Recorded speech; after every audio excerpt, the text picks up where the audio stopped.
I'm wondering about your concern about these rising numbers.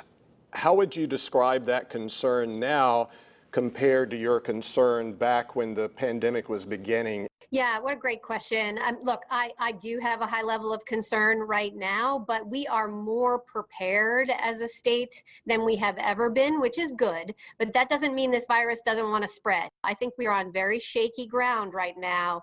And that is why we've been trying to take some additional adjustment actions, trying not to move us backwards. You have specifically mentioned we need to watch our hospitalizations, specifically in the Triad area, my area, Greensboro, High Point, Winston-Salem. I was wondering if you could get a little more specific with me. What are you seeing in my area? Yes, so we're seeing some of the highest number of COVID hospitalizations that we've seen throughout this pandemic in the Triad area. Now, places like in Guilford County have a number of hospitals, right? But they are also the feeder for many surrounding counties, as you well know, right? And so when smaller hospitals start to get strained or overwhelmed, they send their patients into some of the bigger hospitals. So we know that we have to be watching across the board. So that's why we're trying to give folks a sense of impact in every single county across North Carolina.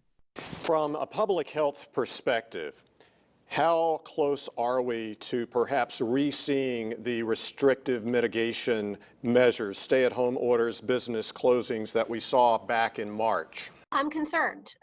We definitely are watching this in a short order here, and that we may have to take some additional steps. I think that's why we are really raising the flag right now to say, hey, we don't want to go backwards. There are some things we can all do. I know we're tired. I know everyone wants this to be over, but if we just focus on masks, focus on social gathering and keeping it small, and we really are good through Thanksgiving, we can try to hold steady here because there's a light at the end of this tunnel. As you know, public schools have been gradually reopening across the state. Have you seen any larger numbers that you've been able to link to the reopening of schools? Well, look, we have virus in our community, which means we will have cases in our schools. The question is our schools sources of transmitting further virus? And right now, it does not seem to be the case. So that is good. I'm wondering from your perspective, how frustrating is it that you have still so many people out there who consider this a hoax, who are still not wearing masks, who are still not social distancing?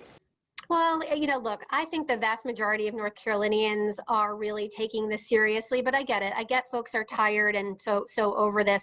So I'm just asking folks to hang in there, particularly through the holidays. You don't want to be the source of making your family member sick. Your message to the people of North Carolina as they plan family gatherings for Thanksgiving and Christmas, what is it? Yes, really important to do a couple of things. First, keep it small. Keep it small. If you're going to have a gathering, do it outside. Wear masks all the time and consider getting a test 3 or 4 days ahead of time, ahead of travel or gathering. Did you ever have any idea before COVID hit that your name would become a household name across North Carolina? Certainly not. No, not in any way that I tell the story. Most of the time, like if I go out to like Costco or Target, they go, "Aren't you the 3Ws lady?" And that's even better. They don't need to know my name, but if they know the 3Ws, then we're doing something right.